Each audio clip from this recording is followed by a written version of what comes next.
Ryan Poles and Kevin Warren, when you don't listen to me, you get what you get. Listen, guys, I appreciate each and every one of you for watching my show every single day. We've got crazy times happening right now. Shane Waldron has been fired. We expected to see Shane Waldron fired, and that was a good thing for the purpose of the offense because it was just not clicking on any sort of level. However, when we go back and we look at the tape from the Seattle Seahawks, what we saw was not the product on the field for the Chicago Bears. And you could argue talent level might be an indication of that probability. But do we really consider that Geno Smith is the world beater? That Jackson Smith Najigba is better than DJ Moore? I mean, there's possibilities, but ultimately we have a problem, and that problem is named Matt Eberflus. And that other problem is named Chris Morgan. And if somebody doesn't do anything about it, then that problem is Ryan Poles. Now, it is being reported that some crazy stuff has been happening. By the way, if you like this type of content, make sure you hit the like button on the way in because that helps push me up. Yesterday's video just did not trend at all. And hit the subscribe button if you like the channel. So this is wild. We know that Shane Waldron has been fired, but to put a fine point on this, on who your Chicago enemy currently is, Matt Eberflus tried to keep Shane Waldron on the staff. It took 9 games. Coming out of the bye week, the Bears have scored just 27 points in 3 games. Caleb Williams has been sacked 18 times and has not thrown a touchdown. And here it is. My understanding as of last night was that the plan was going to be Waldron would stay. They'd potentially move him upstairs, change some things operationally, but he was going to remain the offensive coordinator. But Shane Waldron got called in by Matt Eberflus around 7:30 Central this morning and was told they were indeed going to make a change. They had a staff meeting at 8. Everybody found out that it was going to be Thomas Brown now taking over as the offensive coordinator. Now, it is also some further understanding that, remember that multiple players are said to have approached him and GM Ryan Poles asking for a coordinator change. Realized almost immediately that Waldron was utterly out of his depth. Now, is that true? If that's true, why was he successful in Seattle? That is the question that we need to answer. And, the answer to this is basically Matt Eberflus is a conservative offensive play caller. He doesn't like to push the ball downfield.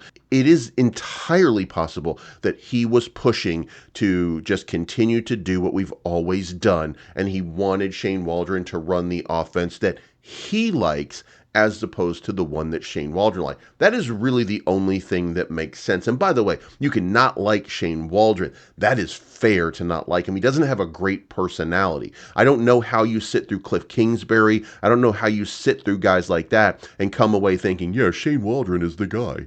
Matt Eberflus, I don't understand that at all. Okay, but that's not for right now. For right now, for Eberflus to try to keep him in charge and propose a solution for him moving to the booth is incredibly ignorant. Waldron still would have called plays and been asked to lead the offensive locker room. Nothing would have been fixed. The truth is this effort by Eberflus feels less like a football decision and more like pure optics. Now, what does that mean? Well, it means that Matt Eberflus knows that his time is almost up, and what he's trying to do is make it seem like he still has control and that he's still in charge, and that we're not going to question his decision making. It was his decision that brought Shane Waldron into the fold. Why? Because Ryan Poles said, what do you need in order to be successful? And he said, I don't need Cliff Kingsbury because Jesus Christ, I mean, that guy can't even coach Caleb Williams into back-to-back Heismans. I need to get somebody who knows how to run an offense in the NFL. It's certainly not going to be Cliff Kingsbury. By the way, you see what's happening with Cliff Kingsbury and Jaden Daniels right now. So we understand right now Matt Eberflus does not know what he's talking about, and he is the one out of his depth, not Shane Waldron. And this is not an endorsement of Shane Waldron. This is just to say that Matt Eberflus here, again, is the problem, that Chris Morgan here is the problem. And if Ryan Poles doesn't do something about it, is the problem. Now, let's not forget the Bears head coach already fired one offensive coordinator earlier this year, Luke Getz. Now, Ryan Poles, Matt Eberflus, their decision-making process, and we're going to stick with Matt Eberflus on this, but Matt Eberflus, predominantly, he's the guy that, this is your team. This is, you run this team, you put these coaches in place. Who did he choose? Luke Getsy, clearly out of his depth. Shane Waldron, clearly out of his depth for what Matt Eberflus wants from his team. So, what is the problem here? Is the problem Luke Getsy? Nope. Is the problem Shane Waldron? Nope. Is the problem Matt Eberflus? Of course it's not. For me to say that it would be just a disrespect to the Bears football organization, in which George McCaskey has now been the boss, the CEO, for 13 years and has 0 playoff wins and has had, I want to say, 4 different general managers, 8 different head coaches. It is absolutely incredible the level of incompetency that's here. Guys, you know what I'm talking about. This team is in disarray. This coach is not capable of managing a football team. And by the way, look, defense looks great. But the defense will not last forever because we're not putting any points on the board. So there is a big problem. Now, when we talk about problems, guess what? The rumor mills popped up here, and when they popped up, here's what they said. Number one, the players went to Ryan Poles, and they went to Matt Eberflus, and they asked for an offensive coordinator change immediately, that this was untenable. And here, the Bears interviewed Cliff Kingsbury. They interviewed Liam Cohen, Zach Robinson. By the way, those teams putting up big numbers. They ultimately hired Waldron. Now, what they're doing is there's a troubling report coming out of ESPN 100, and it says that the Bears, a couple of players, wanted to bench Caleb Williams in favor of Tyson Bagent.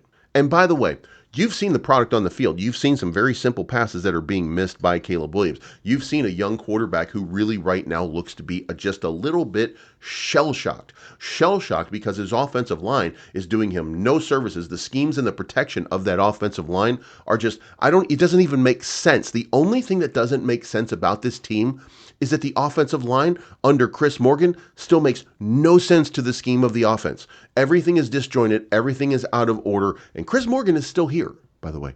Chris Morgan, as of this morning, is still here. He's still coaching down an offensive line. And by the way, you might not like all of the players on this offensive line, but let's at least take a moment and step back and say, hey, each and every one of these guys were some of the best players on their teams and made it all the way to starter in the NFL. And there's not a lot of starters in the United States at the NFL offensive line position. So these guys are capable and adept, and one of the best players right now, by the way, Lucas Patrick for the New Orleans Saints. He was one of our, we don't want him. You know what I mean? So at least consider here that the problem cannot be that the players all suck. They didn't come here in order to get worse, right? They didn't just, because you become a Chicago Bear, you don't get worse. It's your coaching. And Chris Morgan is coaching these players down and getting the worst out of them. You've seen some of these plays. You've seen Matt Pryor shifting to the left while people are coming from the right and attacking Caleb Williams. You've seen just absolute insanity on some of these schemes and plays on this offensive line. They don't understand what is going on here. This is the offensive line schemes are not matching up to the play. Like, it's crazy. So there's a deep problem here. Hopefully Thomas Brown the fix, but they're asking for Caleb Williams to be benched. Now, could it be one player? Could be one player. It might be DJ Moore and Keenan Allen. It might not be that. Might just be Matt Pryor. Could be that, some players are just like, look, he's not making the throws. He's missing easy open targets. Like, he's going to have to relax and he's going to have to chill out because he is not doing what he's supposed to do right now. So one of the things that I think is going to happen is he's not going to be benched. He's going to be the starter. But we're going to see what Thomas Brown can do with Caleb Williams over the next few weeks. And speaking of that, who is Thomas Brown? What do we want to know? Well, apparently, he was the offensive coordinator for Carolina towards the end of last year, where he ranked 31st out of 32 teams at the offensive coordinator position. Now, it is my understanding that the players love him. There's video of him playing for Georgia, by the way. The guy was lightning fast. He was a great, strong player. But here's the thing. Can he run an NFL level offense. I mean, when we look at this, when we really look at this, and we break this down, Thomas Brown hasn't done anything to light the world on fire. So what does that mean ultimately? Is he going to be good enough? There's a guy, Thomas Brown, who's been a coordinator before. He was with the Sean McVay for a couple years, coming up in the ranks. A young guy wants down on CBS, noting the potential of having Brown call plays in place of Waldron. The Bears currently sit at 4-5. They not scored an offensive touchdown in their last two games. The first time they've gone back-to-back games without an offensive score since 2004. And this was the one that was not going to... Hey, by the way, Torrey Taylor, we're not going to have too much kicking around here.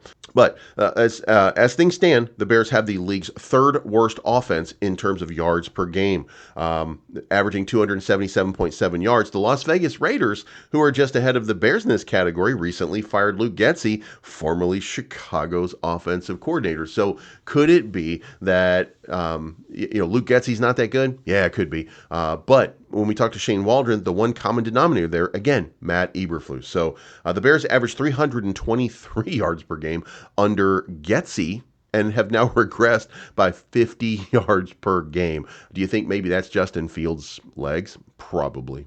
The passing game can't get any worse. But here's the thing. Ultimately, we have what we have, and we're going to have to deal with it through the end of this year. Now, I want to tell you this. The Bears have done something they've never done before, and that is they've fired an offensive coordinator in the middle of their season. This is something that's unprecedented for the Chicago Bears.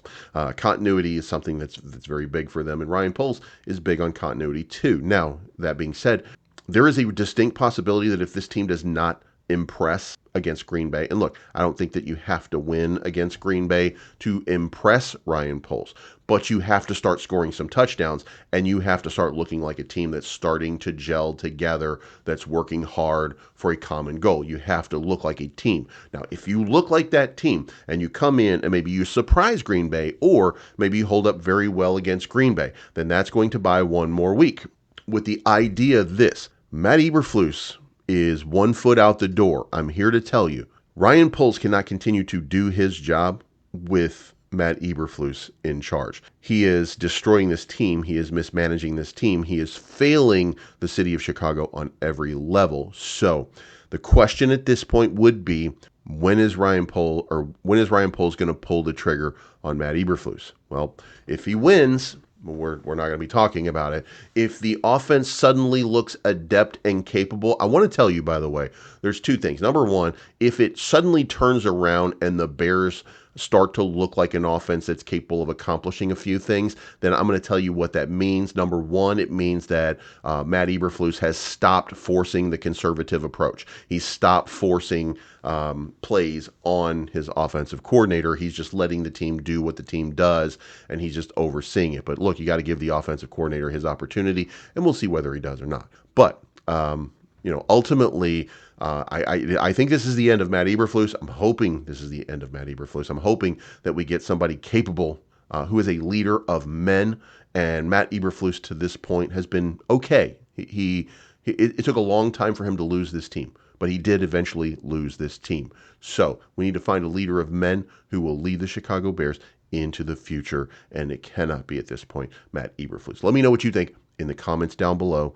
Thank you so much for tuning in. Bear down, and Green Bay, a couple days.